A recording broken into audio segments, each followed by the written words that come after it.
Okay, welcome everybody to a Zoom presentation, and today we're going to be talking about the soul, or the awakening the soul within our astrology and within ourselves, and what that actually means for us, and how we can actually begin to work with that. So to be more specific, under this Mercury retrograde, what inspired me about this presentation today is how we are moving into a paradigm of reality right now where our ability to sense and be able to digest the deeper realms of our psyche and the ability for us to begin integrating this.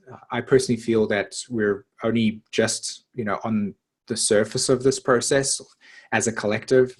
That's just my own observations from what I've seen and what has been emerging out of the world of, astrologers coming onto the internet, and how the nature of therapeutic astrology, or at least using astrology as a therapeutic, with astrology as a therapeutic process, and how we can actually find deeper connection to ourselves.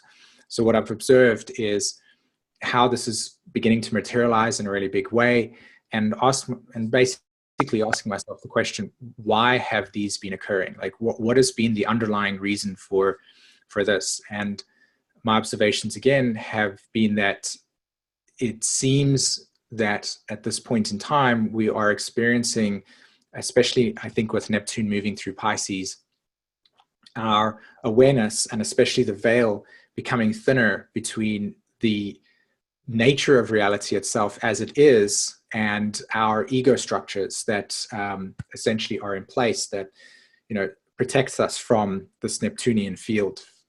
And that veil's getting thinner, and we're clearly, as a human race, awakening to a deeper part of ourselves. There is I think it was Daniel Dar that was talking about as well as Carl Jung as well, was talking about how you can see with the discovery of Uranus in 1800 or in 1879, and Pluto and Neptune in the 1900s, that we are clearly moving to an area of human understanding where those deeper transpersonal planets are becoming more integrated within our consciousness. And so from an astronomical perspective, you can see that our sense of discovery about the horizons of what we have felt at this point in time to be available to us are clearly expanding. Okay, and this clear expansion is leading us to this place within inside of ourselves of discovering our own humanness, our own humanity, and what it really means to be human during this period of time, and what it means to understand our own relationship to the cosmos. So within saying that, it also is very apparent to me that this is a huge and big deal, and it takes a tremendous amount of dedication within your own life to observe these deeper layers of self emerging. When I say dedication, I mean that every single day your part of your awareness needs to be pulled into how you are interfacing with whatever is occurring in your life, and observing your own interaction with it, and understanding how your own psychological and emotional dynamics that are hardwired from growing up are actually interfacing with the nature of life at present. And that process in itself is giving rise to a lot of people that have no interest in astrology, but are clearly healers in different ways. So for instance, one person that I really enjoy following, that to me does a tremendous amount of amazing work for people, is by the name of Dr. Ariella Swartz. And she, speaks to souls that have clearly experienced a deep psychological and emotional trauma, and helping us come back to and regulate and heal through those states of psychological and emotional trauma that we've experienced, and kind of processing through where those emotions have been displaced within our psyche and within our ego structure, that have obviously been clearly damaged through consistent experiences that have reinforced, experiences of hopelessness and disempowerment. So somebody that is not really astrologically based is still tapping into something that's emerging within our consciousness at this point in time.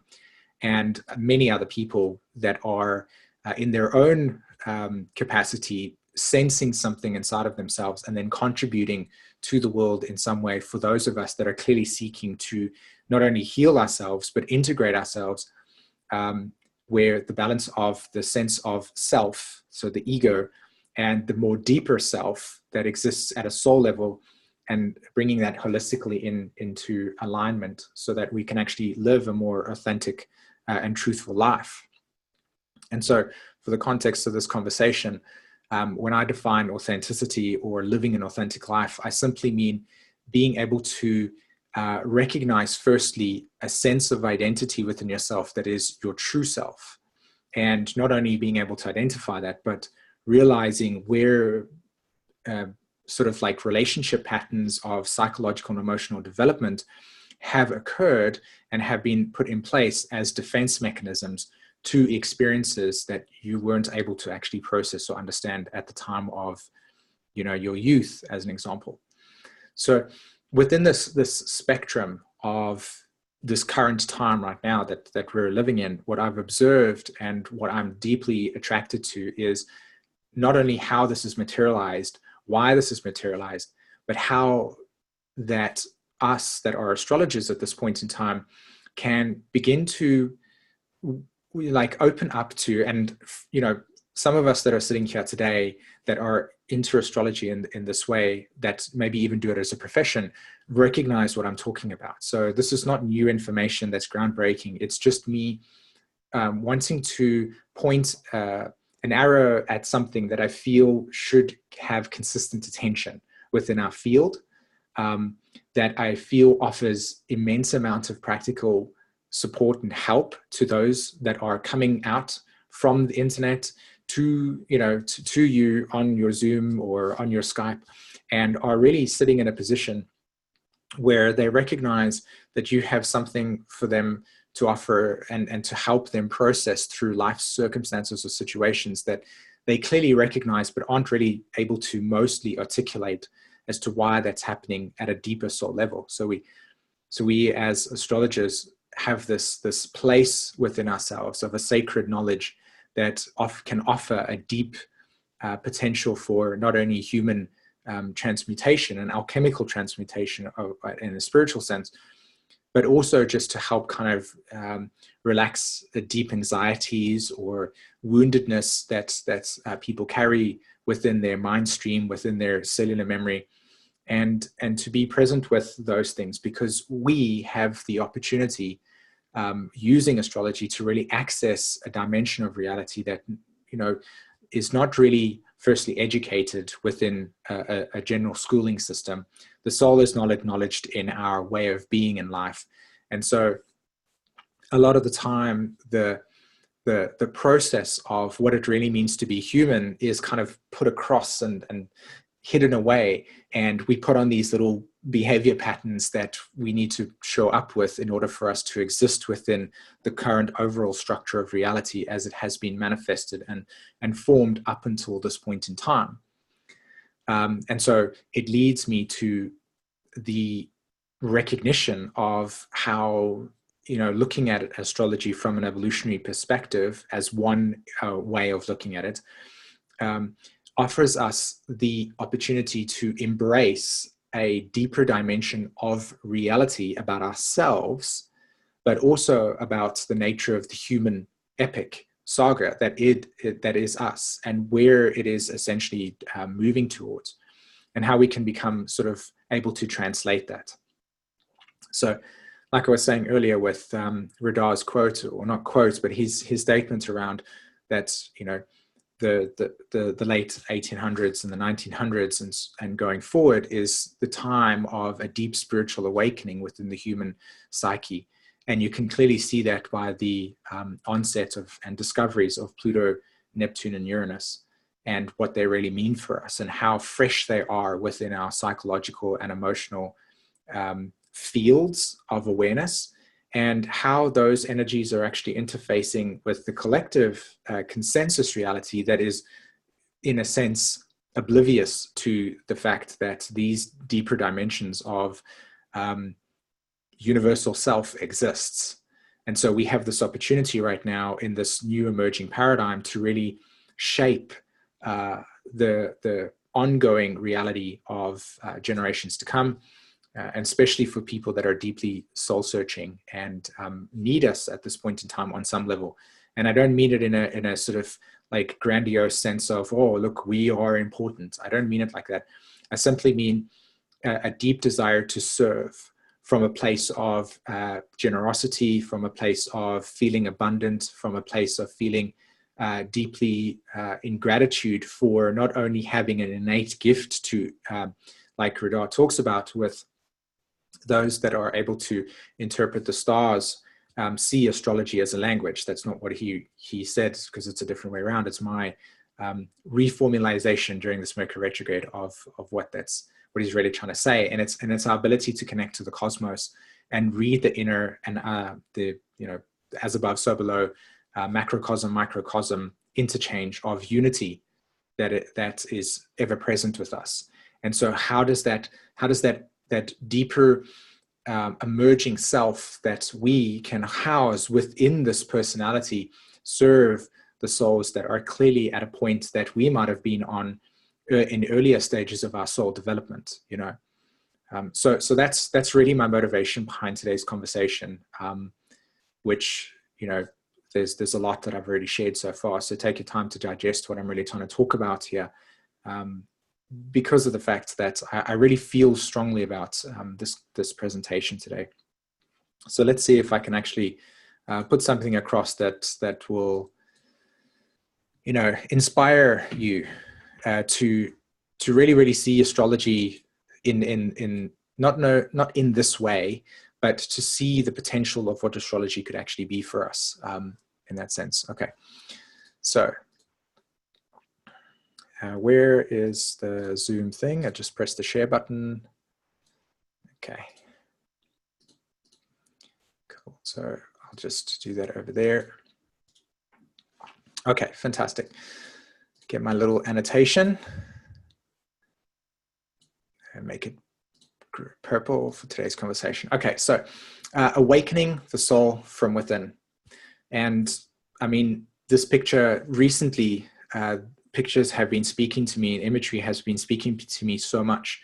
And I've really begun to understand that the more that you begin to work with these deeper layers of soul understanding and the nature of the soul, imagery really conveys messages that cannot be articulated with the rational mind, because it's outside the framework of the Saturn realm that this existence of understanding is essentially existing within.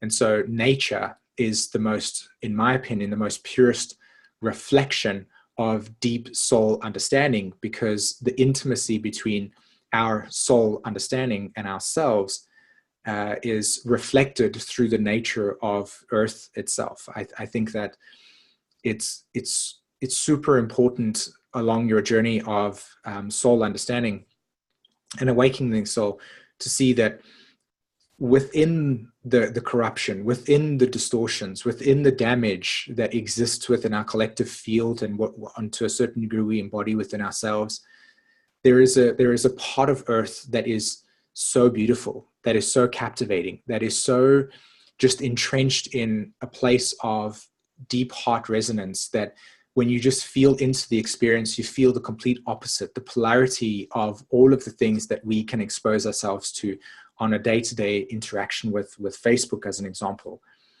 Facebook is a beautiful reflection of our own psychological and emotional state within our limbic system. Every single person you're essentially interacting with, you're interacting with their structure of their limbic system and how that has been shaped from their life and their experiences and their distortions, including my own, as I share this with you today. And so it can be easy to get caught in this psychological and emotional rut of perceiving reality in this very narrow-minded way and forgetting about the totality of what this blue marble is reflecting to us, and what our connection is to it, what the ultimate purpose is for the incarnation of the soul. And really, it's about the mirror. It's about this beautiful balance between a masculine expression of the top part of this picture and the feminine reflection at the bottom over here, and the unity that exists between the two in the state of, as you can see here, just balance and harmony. And of course, we are not necessarily in a pursuit for that, but we are attempting to, in some way, shape, or form, experience and digest life where we can balance that within ourselves, so that the more that we actually experience that, the deeper we awaken our awareness into the understanding of the soul beyond the physical limitations of Saturn. So the presentation today is so much about the union between the two and how this actually functions in the human experience. So for those of you that want to know more about my work and the work that I do, www.raisingvibrations.com is my website, and you can find more about what I do at that location. Okay. So let's see if Zoom is going to allow us to hit the button. Okay. So just because it's, again, a need during Mercury and Pisces for me, I'm gonna try to get us some direction with this. So how can we use the astrology charts to open up a connection to the deeper self, right? So that's what I want to kind of share with you today. How can we use the astrology charts to open up a deeper connection to the self? And one of the ways that we answer that question is simply recognizing that the astrology chart is a mere portal. It is you know, if it's on a piece of paper or if it's on your computer screen or your tablet, it is a fixed, static pictures, or a bunch of pictures and symbols with squiggly lines and all of these random things that are existing in you know, this circle. And when we want to truly access the potential of astrology, what we're actually seeing, we should see it as, well, not we should, but seeing it as us, as in the picture before. It's the reflection of our own consciousness. It's the reflection of our own awareness. It's the reflection of our own inner state of being. Then we really, really begin to open up to the cosmos, because the cosmos is us. The unification between spirit and soul and human self is evident in that moment of realization that this chart in a digital form is very static, and yet in your life it is evolving, it is changing, it is mutating, it is revealing things to you, it's opening up deeper layers of within yourself, it's allowing you to heal. It's all of these beautiful things because your relationship to it is allowing that. You're opening to yourself. So what do the outer planets point to in our process of individual awakening? Quite a while ago on one of the Zoom meetings, I did a video called, or a presentation called, Awakening the Path to Individuation. This really trying to emphasize this process of moving from a very Saturnian way of life to a Uranian way of life, and that to live in the Uranian state, which is a deep soul-centered understanding of your own individual sense of self that is beyond the scope of Saturn. You actually have to integrate Saturn into your way of being. And so it's looking at Uranus and then using Saturn to work with you.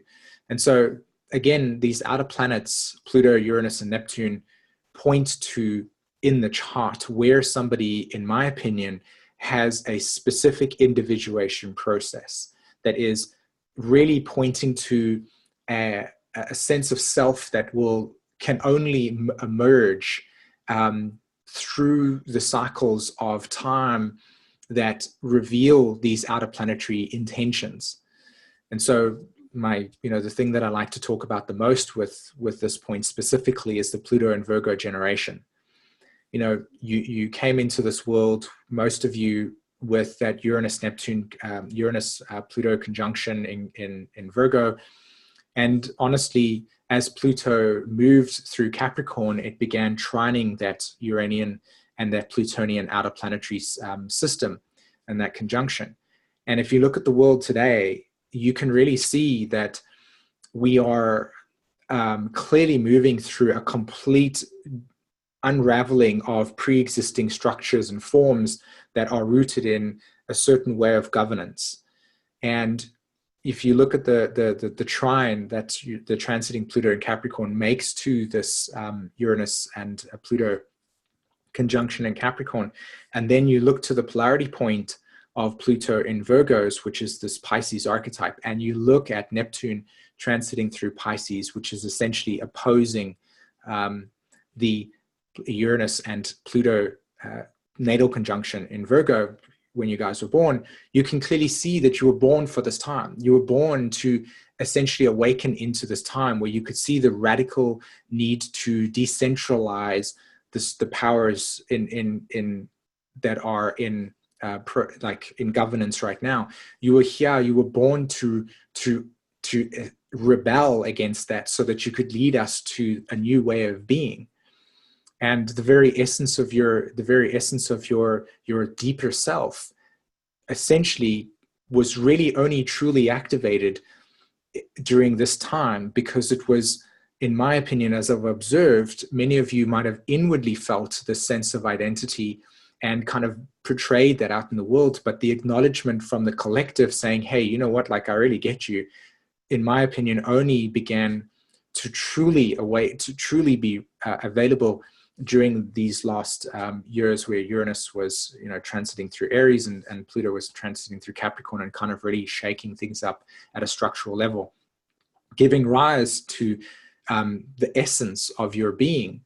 And so these outer planets, to me, when you're looking at a birth chart, considering the context of this conversation being about how do we as astrologers not only acknowledge the nature of the cosmos within the chart, but also help and aid clients in their own process of understanding their individual awakening experience, and how the chart is an opening to the deeper self, and sort of helping them realize, like I was speaking to somebody yesterday where they had Uranus and Pluto and the North Node all in the first house. And from my point of view, and to me, it was validated clearly in the conversation that these outer planets and the North Node in the first house really only began to flourish or flourished within this person's life, not the same way if the sun and the moon were there, because the sun and the moon have a very personal relationship to us. We can be conscious of it because it exists within the Saturnian boundary realm of our ego self.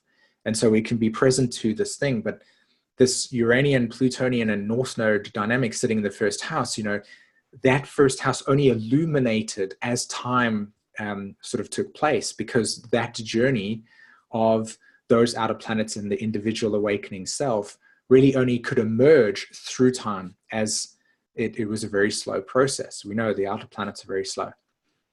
And so the final thing here is how can we embody our soul stories and journey, right? How can we begin to meet the client and meet ourselves? Because obviously at the end of the day, if we truly want to be healers, we've got to also recognize the healing dynamic that must take place within ourselves, and so that we can be truly authentic in the healing, because we are able to sense within ourselves what another person could be going through.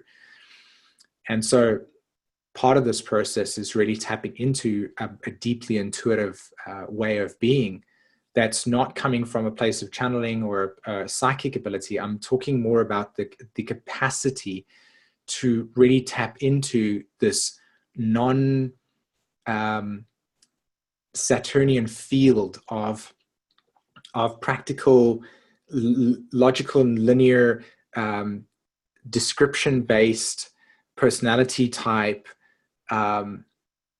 understanding of astrology, but really actually feeling into the individual expression and the shaping that those planets actually portray within that person's chart.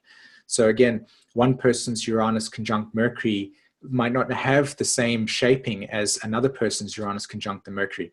And how can we begin to hold presence within ourselves of not only seeing that symbolism will be different for different people, but also being able to maybe step back a bit and say, like another client that I spoke to, I said, okay, well, you know, you've got this Mars sitting over here on this chart.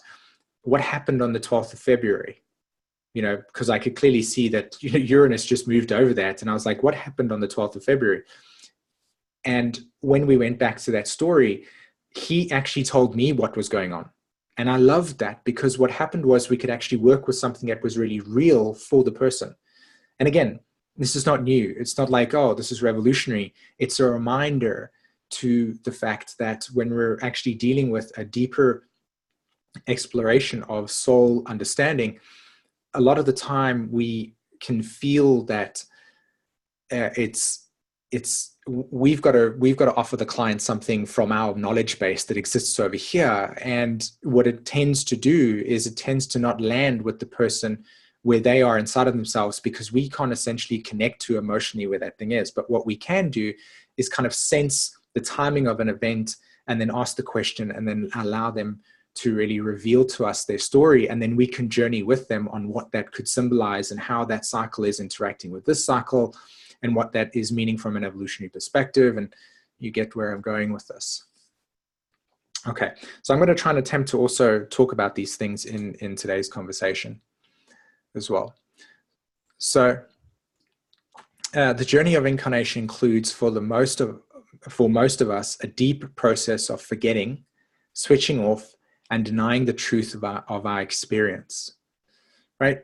In my opinion, classic Saturn protecting us from the Uranian, the Neptunian, and the Plutonian realms. You know, a lot of the time when we are unable to process what is occurring for us at a deeper level, we are going to forget that process. We're gonna deny it. We're gonna put it away, and we're going to, in a sense, it's going to feel uncomfortable. We won't know what to deal with it. And just as I share this with you today, just as I just talk about that, there is a vibration of deep love and excitement that moves through me that I'm, you know, want to put across right now, of that it portrays so much about the potential that exists within astrology when we're really embracing the human experience and we're seeing the human there. We're seeing what is it. We're not looking at the astrology chart and kind of identifying the aspects and then having our minds filled with that, but really feeling the essence of the human being sitting across us. Or if you're doing the healing process for yourself, feeling into where there is a resistance that Saturn is clearly doing its job and saying, yeah, you know what, like, I'm just about to deal with the Chiron transit right now. And honestly, a lot of stuff's coming up to the surface. It's very emotional. I don't know why it's happening.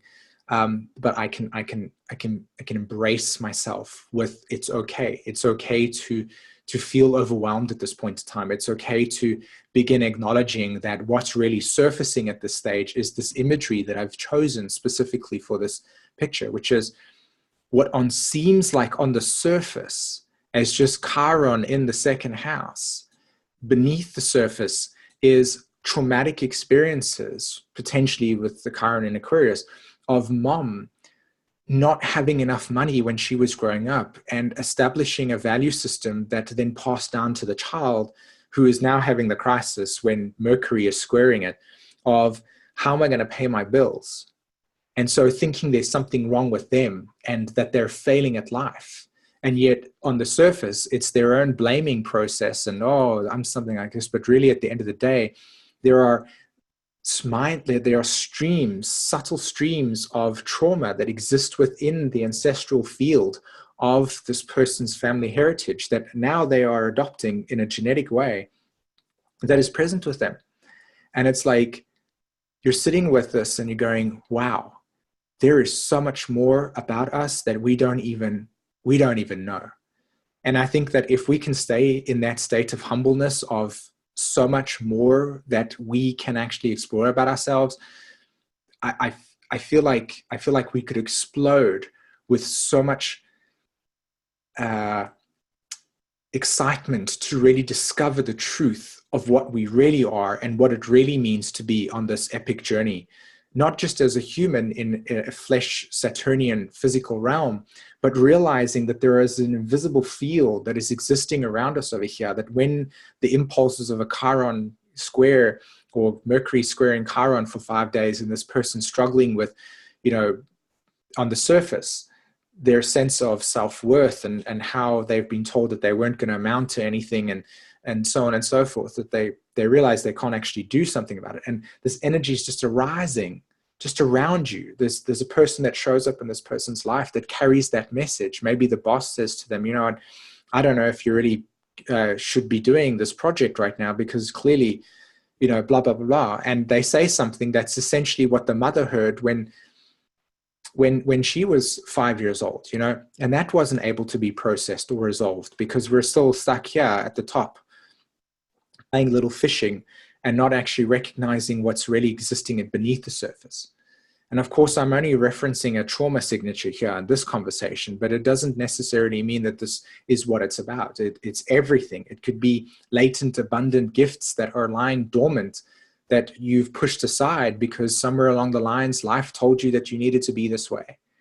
And now you come into contact with this being that has sitting here waiting for you to really just kind of allow them to be acknowledged and incarnated. And you begin doing that.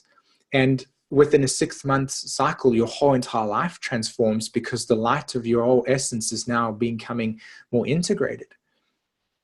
And I just stopped the sentence there, and you can feel, you can sense the depth of what I'm really trying to access in the story over here, So awakening the soul from within is paying attention to the Saturnian sense of identity that is very much apparent within our field. It's what we use our senses for. It's what we see with our eyes. We can practically objectify that, there's a glass of water over there. But what exists beyond that in an energetic way, we as astrologers to a certain degree can sense and feel, and that's what gives us this whole beautiful opportunity to talk about it.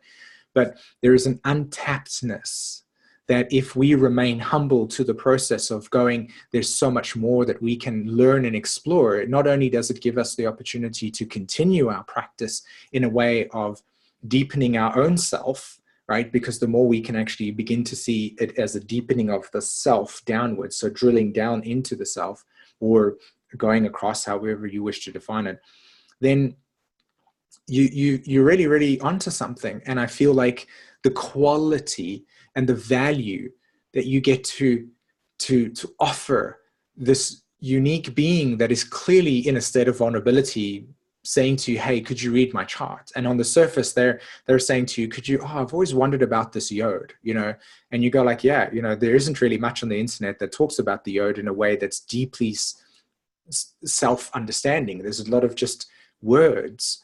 And it connects to a certain sense of identity and a certain validation, but it really doesn't give the opportunity for the person to go back and process and contemplate the context of why they would have a yod to begin with in their chart, or what that could mean for them as they begin bringing parts of their awareness that are essentially lying dormant because they haven't been able to access that part of it because we've never explored that part of it, So, and I can go on and on and on and on, and you get my point here, what I'm really trying to put across.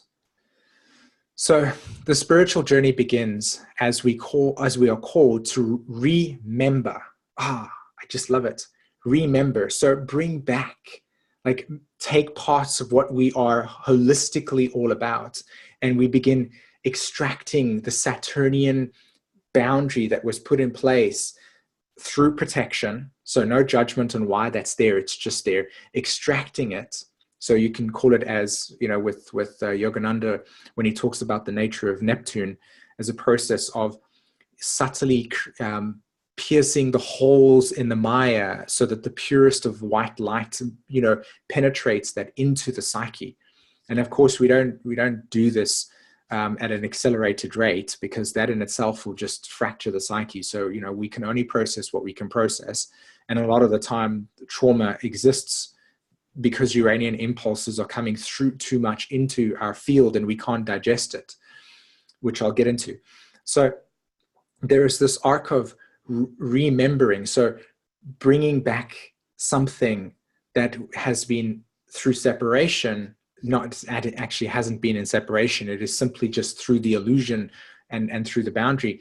in place to protect us from maybe something we couldn't process. And again, that's something that's really, really beautiful to recognize about this process is it's all good. Okay, cool. Let's go do this astrology reading for this person. And, you know, a lot of the time that I'm actually talking to, I'm really just talking to my own self and reminding my own self of the very things I'm saying here, is that it goes for me too. And I might not necessarily always get it right the first time or get it right, but I'm always in a state of observing where I can develop and nurture and cultivate that relationship to being more sensitive and more understanding and more aware of how the chart brings us to the deeper self and why the deeper self would be constructed the way that it is, i.e. those protection barriers, so that that dismembered self can remain there until the soul is ready to digest it. So here we have this remembering our inner wholeness, our dismembered sense of true self. And to me, the true self is not this boat. It's not the Saturnian realm. The true self is the totality of everything that exists here and the exploration. And again, this person can take that, if their choice is to just drill down and begin exploring that, it's so much more than just sitting on the surface. You know, there are no, especially what I'm trying to put across here, I'm not illustrating that if you're not doing this over here, then you're failing at life, or it's none of that. It's the potential to really integrate this wider scope of self that is beyond the surface, that the light shines on the water and gives a reflection. So when you know, I can't wait to actually do the presentation on the astrology of narcissism and really get into that truly, you know. But when we explore the myth of Narcissus, we can see very clearly that that reflection that he sees on the surface is an indication, it is a metaphor for when we see the reflection of ourselves on the surface, we see just this sense of self. We don't actually see the depth of what we are. We are limited by our own fascination of our own beingness. And so we can get caught up in this brilliant inflated ego self that never really truly amounts to anything of depth. And it's that depth, it's where life is really at. That's where the golden apples are. That's where the beauty of connection and intimacy, Pluto, Neptune, Cancer, the archetype of the grand water trine, which I'll get into soon. So it's all there. And it's awakening. It's awakening to this self. Okay. So as we move on to the symmetry over here, and this will be something that I'll begin to integrate in the Chiron teachings. It was originally actually for the Chiron teachings, which I haven't done yet, but I will be doing soon, because to me, this imagery over here, you can sit with and really just contemplate for hours, and it just speaks to the volume of everything that is human, in my opinion, and the nature of our existence here. So let me go and sort of like inspire you a little bit about what I mean. So, I mean, if this doesn't speak to Pluto, then I don't know what does. This area over here, it is the core of what is held at the most deepest level, okay? The deepest level of something that is essentially emotionally frozen. And Pluto is fascinating to me because on one level, from evolutionary astrology's perspective, it's the soul's deepest desires, and it reflects the nature of unresolved emotional material that clearly comes with us, that is the root of our existence or our choices in lives. And yes, that's true. But there is also a part of Pluto that, in a sense, it is attached to the unresolved desires. But that is also where the deepest core emotional experiences that are frozen within the psyche, that are essentially within ourselves, where the deepest disempowerment is. And when I talk about the deepest disempowerment, I mean those moments where the experience of and the intensity was so intense, was so traumatic in that way, that whatever it was is captured in that frozen capsule of deeply unprocessed and unresolved emotional material. Like it needs to be unwrapped. And to me, when I look at the astrology, there are, to me, Pluto is not just the nature of desire. It is the nature of desire on one level.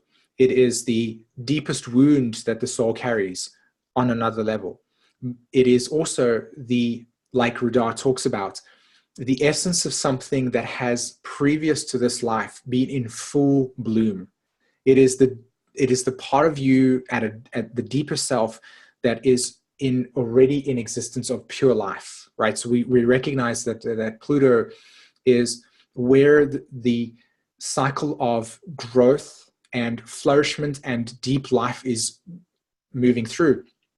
But it also points, and for most of you that have gone through your Pluto square and you've had Pluto experiences, will acknowledge this and recognize this, that it is also where the process, and this is where the result, resolving desires or separating desires from EA could talk about, where something that in this lifetime has life, that over the nature of your unfolding awakening experience, in other words, over your life as you go through your Pluto square, or is certain intense transits that are creating that alchemical process where the soul has clearly said, hey, by the way, I'm going in this direction. And at that point in your life, we're going to go through that crisis.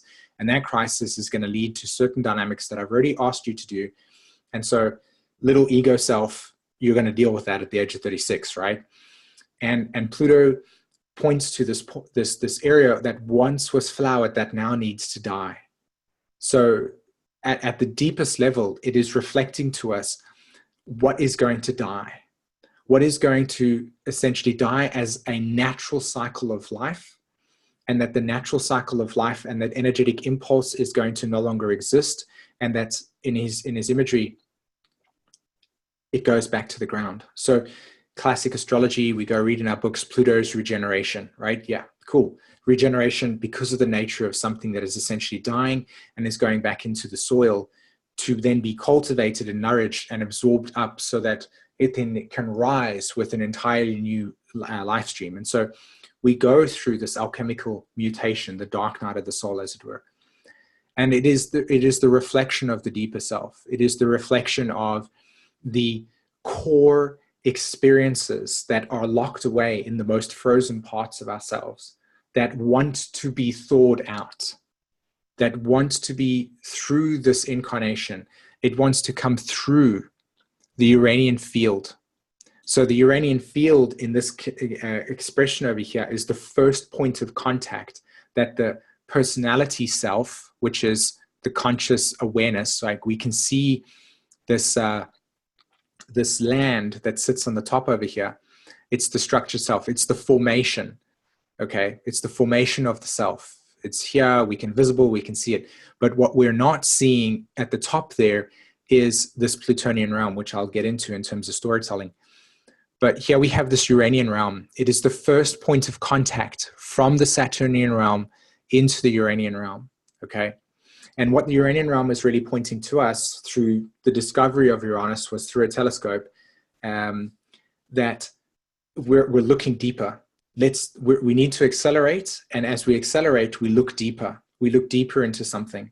And it is that point of reference that is pointing to something deeper. So Uranian experiences, from what I've seen and observed, and this is why, in my opinion, and I'm sure some other astrologers feel the same way, that the nature of Uranus will reflect the trauma signature in a chart, because it is where imprinting from this deeper Plutonian self that wants to come to the surface to resolve the frozenness of emotional trauma or experiences, it wants to thaw it out. It wants to break through. And it wants to come from the deep self into this emerging self, yeah, to be fully integrated again, right? To remember. And Uranus points to where that individuation begins. And so when we open up to that Uranian field, immediately we are interfacing with the boundaries of Saturn. And Saturn, within this construct, its responsibility, its role is to keep things safe. And so when something comes from the deep self into the Saturnian realm, so to be more practical about this, if you sit with your life right now and everything's cool and it's happening, and then all of a sudden Mercury, again in this particular example, comes across and it squares your Uranus, and somebody comes into your life and gives you a piece of information that just triggers you, right? And you're sitting with this awareness now that's just come into your field, and you can't grab it. You can't grab the trigger. You can't grab the words. You can't grab the awareness. You can't grab the feeling. But you've clearly been triggered because there is something within this deeper self that vibration has brought. Uranian contact has brought you something to process that is really pointing to a part of yourself that wants to be reawoken. And the reason why it's trauma in that sense is because in that immediate moment, in that Saturnian realm, we're applying the judgments, we're applying the defense mechanisms, we're applying the inability to understand what it's really about. And so in that moment, we can't really process the depth of what's actually occurring. So it has to happen over time, which is the thing that I want to share with you in this message, the summary, the point is, when you're dealing with the Uranian transit, or when you're dealing with planets making contact Uranus with clients and within your own life, it's really important to give yourself the space to know that in that moment, or in those moments, or in that week, that whatever is emerging from the Uranian field into your conscious awakening self, i.e. Carl Jung saying that, you know, we're trying to bring our subconscious into the conscious mind. It wants to awaken. He's referring to this point of reference between Uranus and Saturn. And of course, the moon, which is this ego sense of self, and wherever you've got your moon in your chart will dictate how we're actually able to emotionally begin integrating and digesting the experience. Those two components operate through time. Saturn and the moon are time restricted. And so it is deeply important to realize that Neptunian or Uranian awakenings that are pointing to the Plutonian Neptunian field need time and digestion, and in exploration and contemplation of the meaning of that. So self-awareness actually begins to arise. And so in this process of the self-awakening dynamic, we actually get the opportunity to transform. We get the opportunity to rewrite the storyline that may exist within our deeper memory fields that are existing within ourselves. And so Uranus, obviously, in this case, sorry, I don't mean to say obviously because it's not obvious, but Uranus in this case will speak to the immediate relationship between a memory that happened in time, Saturn, and something that cannot be processed at that, so then eventually becomes an individual memory within the soul that then eventually over time will become, if unable to be processed, will become a layer of the deeper, as you can see here, you can see the color changing in this process, how it becomes more darker. The density of the emotional process becomes denser, and you can feel Pluto here in this process. So it becomes denser and it gets pushed down until it eventually, from a endocrine system perspective, the nature of the way that the body feels with Plutonian things is it just disassociates.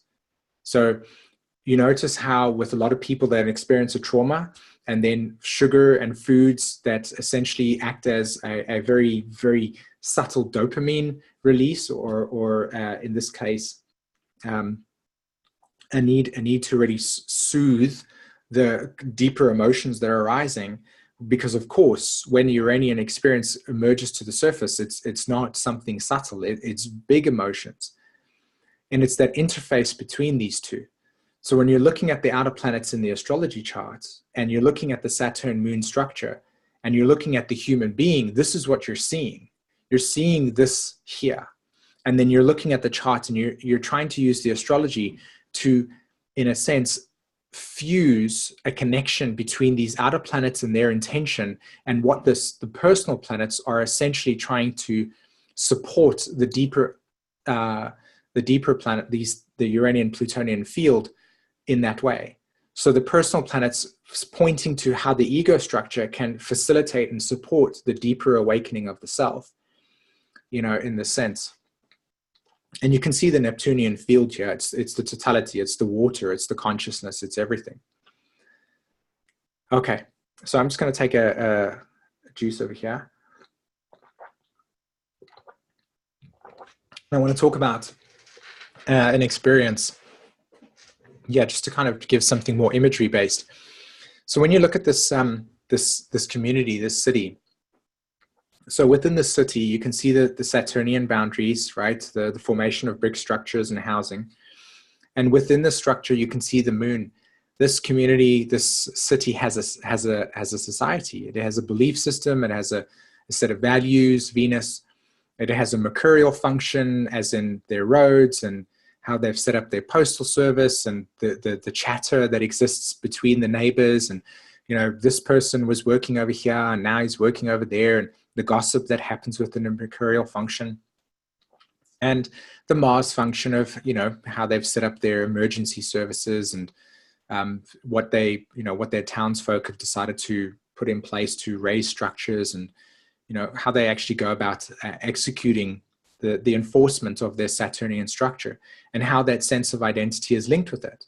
And within this community, as a whole community, as a holistic community, there are people existing within it that are connected with the consciousness of this structure, right? So you can see within a human being, they have their constitution, they have their imagery, they have their mercurial function, and so on. But let's go into the Uranian and Pluto and Neptunian field here, okay? And now let's take an example, right? Uranus begins to, so this city has a birth chart, right? And all of a sudden, the north and south node makes a connection to Uranus, right? A square. And while the nodes were having a square to Uranus, Mars, also in the sign of Aries, was making a square as well, or an inconjunct. And in some random way, a fire broke out, okay? And a fire broke out, and in this part of the city, and 5 people died, okay?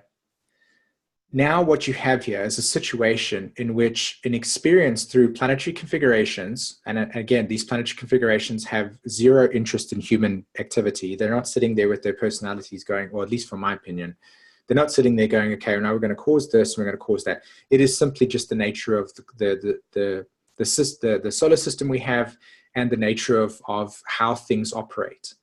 And so, you know, this is what emerges into the conscious self. So there's a fire that breaks out and 5 people die.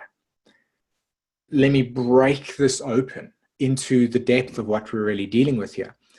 Clearly, this community now is facing a Plutonian thing, because there's loss, right? There's deep loss that has taken place. You've got people that have got family members that have lost family members.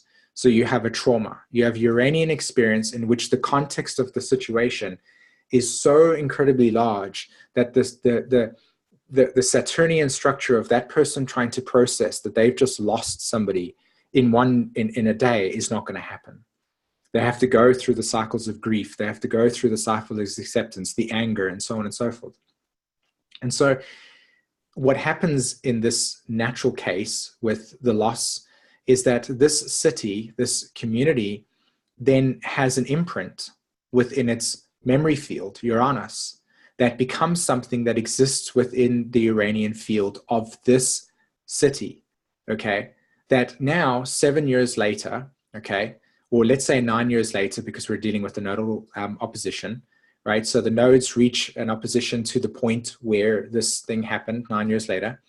And what happens is a certain kind of situation, like not necessarily the same situation, but let's say they set up a memorial, okay? They want to process through their grief, Neptune. They want to, as a city, kind of like come together and find ways to use that as a healing potential to reunite the community, because obviously there's a lot of fear. Obviously there's a lot of uncertainty. There's a lot of anxiety in this event, because it's traumatic and it's existing within their memory field. And 9 years later, there's another incident that takes place, and it reawakens this traumatic experience that happened 9 years earlier. And so here we get to see that the Uranian field comes through back into the consciousness of the society, and it becomes the communication, right? People are talking about, people are going to the city center and saying, we need to put more fire hydrants in. We need to train more people to do this. We need to deal with this. And it's all coming from this memory field that's existing within the Uranian structure. And what I wanted to actually maybe add to this, just to give it more context, let's say Pluto in this situation makes a trine to the nodes. Okay, so 9 years later, the nodes return, so they have a nodal reversal, and at the exact same time, Pluto makes a trine to these nodes. So yeah, we have Plutonian energy coming through the conscious structure of how the society had embedded and experienced and digested this event, the fire and the loss of it. And 9 years later, as they hit the same critical point, Pluto trines it, and it brings to the surface something. And during that process of Pluto trine, it comes to the surface, this city gets the opportunity to reprocess what was essentially buried in the surface over here. They get to realize that some people need to process through their grief. They need to process through their trauma. And this is how I see astrology. This is how I'm beginning to see the potential of what we hold within the soul memory. That you have Chiron in the second house, and the classic communication is blah, blah, blah, blah, blah. But really, we're limiting ourselves to the potential of what's really occurring there. And one of the beautiful things that we get to do is we get to have somebody show up in front of us and say, hey, here's my astrology chart. I've got Chiron in the second house. Can you help me understand my life? And you get the opportunity to, with this dynamic, ask the question, hey, I see that you've got Venus trining that at the moment, or Venus squaring that. Is there anything that's taking place around a certain, your definition, like you go in and you use that classic cookie cutter example of, okay, Chiron's in your second, Venus is squaring it right now. Did you have any events in your life right now that, traumatized you, or felt that you had to reject your own value or belief? And they go, yeah, actually 2 days ago, I just had an argument with somebody where they told me that I was just pathetic. And it's in that moment that trigger brought us the opportunity to not only use astrology in this depth, but to give us the opportunity to say, hey, okay, cool. So we've got something to work with. We've identified the arena, the area, the astrology chart's done its job. Let's process more what's actually maybe wanting to come to the surface to be processed and reintegrated. And so, as I talked about earlier with one of the people that, I know the hours come up, Linda. So one of the people that I really like at the moment that is helping, or I believe is really, really helping human beings work through their trauma is this Dr. Swartz. And she writes, the neurobiology, in other words, certain techniques, EMDR, and other forms of neuroplasticity and stuff that are coming available to us at a collective level, are offering this neurobiology. So the neurobiology of trauma recovery helps us to learn how to move out of hopelessness. So in this case, with that person, this fire that took place, here's the wife that lost her husband, and it's like she lost everything. She had Pluto square her moon, and she just lost a part of her died. And for 10 years, she just stayed with that hopelessness that she would never love again, as an example, right? And as a certain activation takes place, she comes to an astrologer and she rekindles a part of herself that has maybe been frozen from a past lifetime and where she lost that person. We can begin to work with this right now, and we can move out of that hopelessness and increase the capacity, or in this case, increase your capacity to feel empowered and recognize that you are capable of living the life you want and deserve. And so in a very small way, it is the potential for us to really work with a deeper self that on some level has had traumatic experiences, but also positive things, where it has just simply been that somebody internalized the message from the parent, and now you get the opportunity to rewire that so they can step out into themselves, into their world, and really be authentic with themselves in a way that's always been there, but they've never allowed that at a Saturnian level because they've never trusted that firstly, what they've knew in themselves to be, they shut it down because of a message, you know, that now you get to help them with because Pluto is trining their Mercury at the time, and they get to transform it. Okay. I think I'm going to actually leave that at that point in time, because I know the hour's up in this conversation. So I'm going to leave that at that over there, and just press to stop sharing. I really hope that on some level that provided you with some value or some inspiration or something new or something to contemplate about. I mean, that's honestly only my real intention with this over here. So thanks very much for your time and attention, peeps. I really appreciate it. And if you want to ask some questions, I'd be happy to sit and respond to them for a few.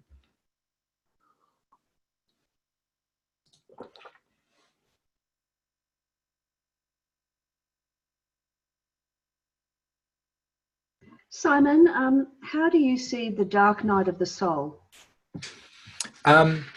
Okay, so that's a beautiful question, and in a natural zodiac way. So maybe if I just screen share over here, to me, I see the dark night of the soul as a metamorphosis of the Pluto that I was talking about earlier. I actually have a beautiful picture of a flower that is in full bloom, that in motion, as you kind of watch its imagery, it kind of just dies.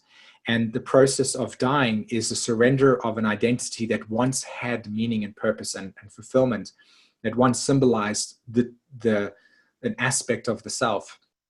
And so when you look at the dark night of the soul from a perspective of the natural zodiac, you have, in my view, this water trinity, which exists over here. So let's see if I can just get this better now. Okay, so you have the water trinity, and then you have, let's draw it there. It's Capricorn, Scorpio, and then again the opposition. So to me, in the natural zodiac, this is the process of the dark night of the soul, because what happens is that here we have, let me just get the thing. We have the nature of Neptune, which is the spirit. It is the essence of what arises. It is the source of everything, right? There's no duality in here. It's just the nature of existence. And what arises out of the nature of existence comes from desire, right? We know this with Pluto. So out of the ocean arises the wave that is the separation, right? Is the Plutonian movement of something that wants to experience itself.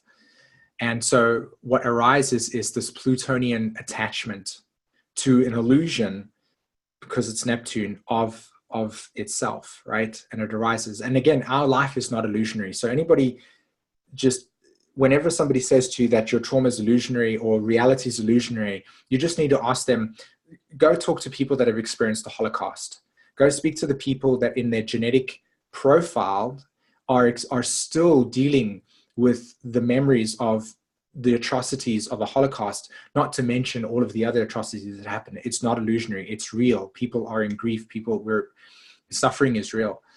So what I'm talking about is the nature of our separation and how we move through this wave of desire that eventually at some point in self will collapse on itself, and we'll realize the source of our own deeper self. And the moon is that conscious identity. So in that imagery I shared earlier about Saturn and the moon and Saturn being time, it is the gender identity that allows us to objectify the deeper self that is emerging through us. So when we go through this dark night of the soul, what I witness is we're a confrontation of something that no longer has life in it. In other words, where life has run its course, where the Pluto desire has run its course, the experience has run its course. And at that point in which the course has been run and the wave returns back to the ocean, the structural nature of the self at an ego level must collapse in on itself, and it must then lead to the rebirth of a new self. So it is moving through this Capricornian realization that everything that you have attached to it, the nature and the function of the structures of your life, everything that is there was built on a pre-existing Plutonian desire, a Plutonian movement that now is collapsing in on itself in order for a new dynamic to take place.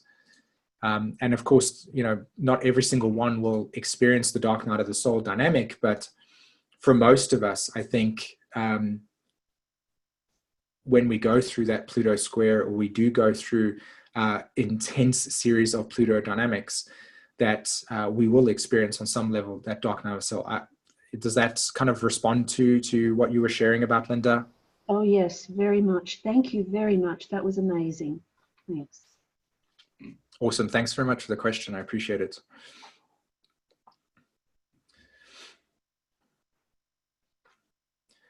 So yeah, if anybody else wants to share something or ask a question, open for that.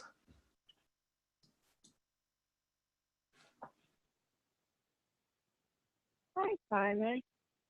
I'd like to hear your thoughts on that Jupiter is very close to the south node of Uranus. Is that expanding this as far as maybe the realization of past traumas? Yeah, you know, thanks very much for that question, because I actually have Jupiter and Uranus on the south node of Uranus's south node.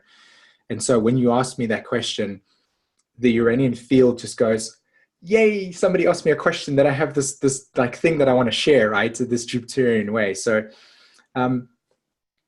I've become increasingly aware of something that I find really, really fascinating. And again, at some point, I hope to bring it into reality. And that is the planetary nodes of Uranus being in Gemini Sagittarius, the planetary nodes of Jupiter, Saturn, and Pluto sitting within this Capricornian structure, and then to make it the planetary nodes of Chiron, and how the planetary nodes of Chiron that are sitting at the late degrees of Aries and Libra, all so in the context of this question for you, as Jupiter moves over across it, I feel it's awakening not only, so just bear with me for a second while I kind of put everything from a Uranian field perspective into a Saturnian field. Okay. To me, I feel like when we try to understand Uranus, we've got to take it into consideration with Saturn as well. And in the article that we wrote today on the new moon, and what Jen had actually written, I'm not going to be able to say it word for word, but essentially we can only process our reality from the past, and we live our lives forward. So we live our lives forward and we process our reality from the past. And that, again, that's not exactly what the quote says, but this is the essence of it. And it's pointing to that Saturn is about processing what has already been anchored into something. And Uranian field energy is pushing us to individuate ourselves, to understand the deeper self. And with Chiron being, with Uranus being, planetary nodes being in Sagittarius Gemini, to me, it speaks to the nature of our individuation process around different belief systems and cosmologies and the diversity that exists. Thanks, Jen. I appreciate that. In the chat, she just wrote, life can only be understood backwards, but it must be lived forwards, right? And so the planetary nodes of Saturn sitting in Capricorn and Pluto and Jupiter there, it points to the structural nature of reality of human existence with belief systems that are rooted in oppressive, authoritarian, very much controlled, dictated dynamics.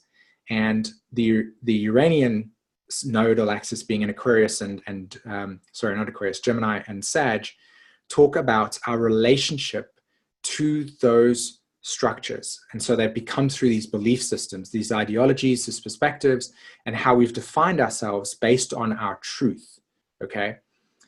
I see Chiron's nodes reflecting to humanity's intention to heal itself through the interpersonal relation between the self and other.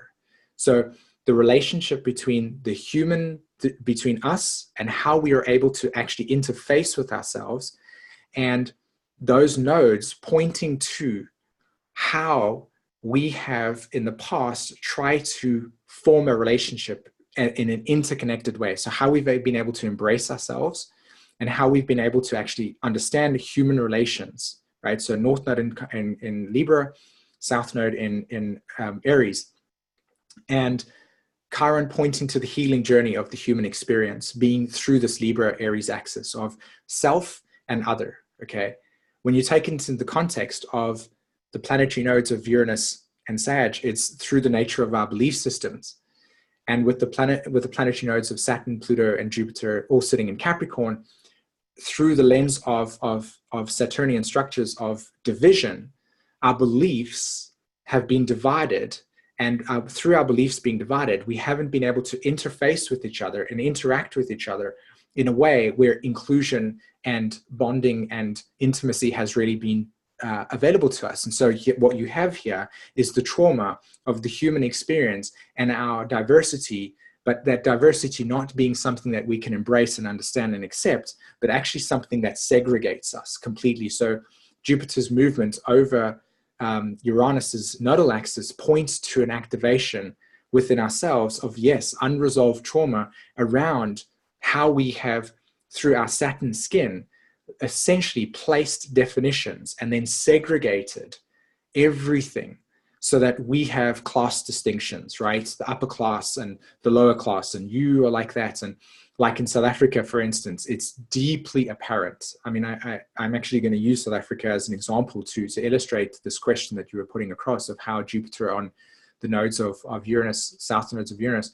are pointing to the deep unresolved emotional trauma that exists within that country's collective consciousness because of apartheid, right? So the separation between whites and blacks, and that even pointing to a far earlier time in which when the French Huguenots and the Dutch East India Company had moved, and even to the point of England, right, moving to the southern tips of South Africa and then colonizing it and then saying, hey, by the way, we're just going to take everything here and we're going to destroy that, right? We're going to take what we want, and you as the inhabitants, you can just disappear. And so wars and that unresolvedness, and that is very present for us right now. And it's showing up on one level as you just need to go and look, you just need to go and look at the nature of how much woundedness is surfacing, the trauma is surfacing in South Africa right now.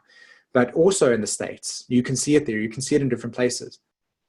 One thing that I will say, though, that I feel is different here now in terms of our healing potential with Neptune and Pisces is that we're able to, on some level, have people show up just in their own way, me, you, the rest of us, where we can show up and we can say, hey, it's very apparent that these atrocities have occurred. We can, these definitions and these boundaries and these segregations and all of this woundedness has occurred. But how do we, Chiron's nodes, begin to rekindle the separation that is essentially causing the pain and suffering within ourselves that emerges every single day through our recognition of this pain? Like, how do we bring it back? How do we essentially come back to a place where we can live, in a sense, in harmony? And of course, we're far away from that. But that's what I feel Jupiter at this point in time is kind of subtly trying to push through as it squares Neptune in Pisces. And we're kind of like rewriting the narrative.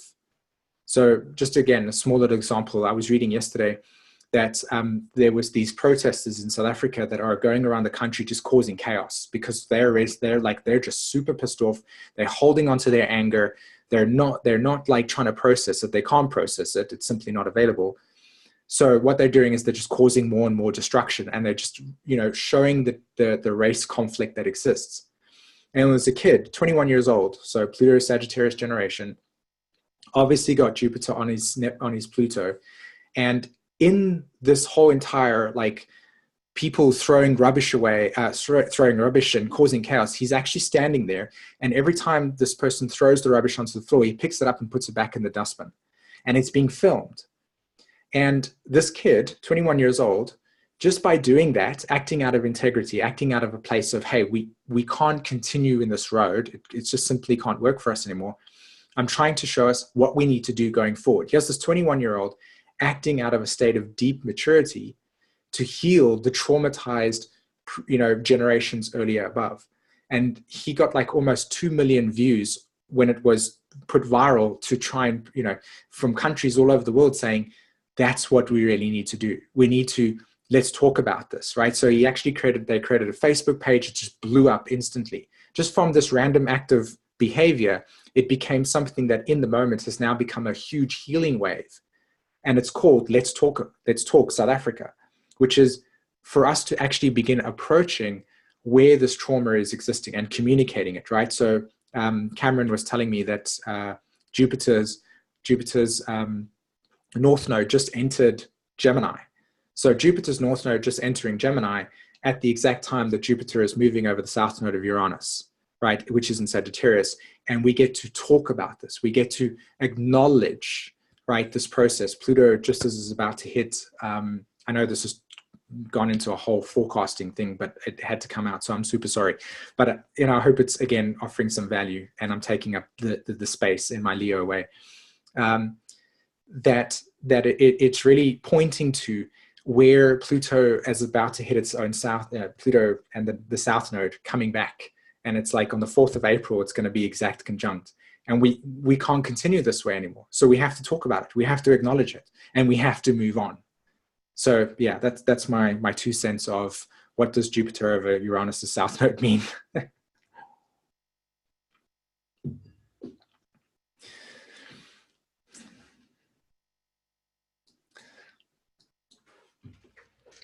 Okay, so yeah, I think for me, I probably reached my energy limit. So I hope that everybody, like I said, got a lot out of this conversation today. Thanks very much for hosting me. I appreciate that, Linda, and everybody that joined as well.